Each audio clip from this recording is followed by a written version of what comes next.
New at 11, a mother and son held captive in a bizarre bank heist last year.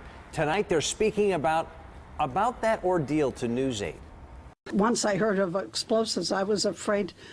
I kept thinking, is my son going to feel it if it explodes on him? It was so terrifying.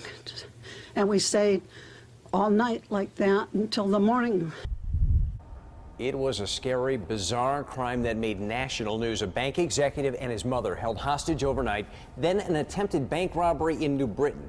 There was speculation it was all a hoax, but now one man has admitted he pulled off that heist. It really is an incredible story, and now we're hearing things that we have never heard before. Let's go live tonight to our Bob Wilson. He's in Hartford with their story. Bob.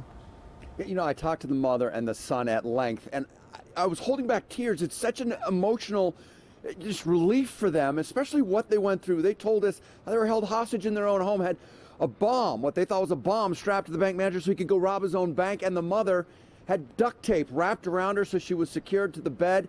And here is what the person who looks like, his name is Brian Witham.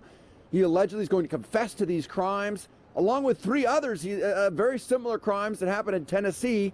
Tonight we spoke with that mother and that son who are relieved that he came forward. I came home at midnight from playing hockey, and as I was putting my stuff away in the garage, guy comes running down my driveway, yelling, "Police, police," get on the ground, pointing a gun at me. Knew right away he wasn't a police officer and knew this wasn't going to be good. And they tied my legs with duct tape to the bottom of the bed. But they did bring me food. He brought me cookies that I had on my counter and got juice out of my refrigerator and brought me. And all night long they had me tied up. I was zip tied. I was duct tape around my ankles. They had blindfold over me at my face. And then during the night I heard them talk to my son about explosives, that they had explosives and they were going to strap them on him. And I heard the duct tape being unwrapped, and I figured they're wrapping it around him, and so I was so frightened. I did a lot of praying. They basically had all these components set out on the table in front of me, and they actually lifted my blindfold, said, "See what we've got here," and I'm like, okay, just a bunch of stuff, and they're like, "Well, it's components to a bomb. We're going to make it, we're going to strap it to you because we don't trust you that you're going to do what we tell you." Once I heard of explosives, I was afraid. I kept thinking, is my son going to feel it if it explodes on him? It was so terrifying. And we stayed all night like that until the morning. The hardest part for me was actually being in the car the next day, because when you're all by yourself and you're sitting in the car and you think you're strapped to a bomb, your mind plays awful thoughts on you. And like that, I was terrified and wasn't sure if it was going off, when it was going to go off.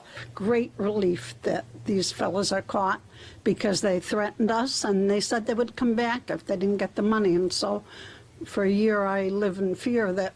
It's been almost a year to being under suspicion. Like that, it was almost worse than the one night, because the one night was one night. This has been ongoing. I've had to listen to, go out in public and hear people talking about it and say how guilty I am and everything. He says he was never cleared from that crime. This clears everything up. He didn't do it. Witham allegedly came forward and said he did this crime while in court, confessing to three other crimes very similar to this.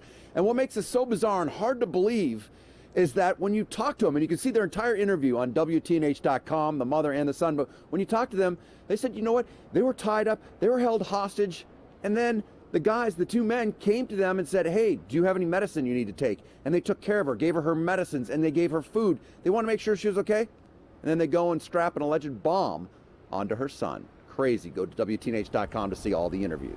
I'm Bob Wilson, reporting live in Hartford, News 8. What a story that is. Bob Wilson, thanks for that report.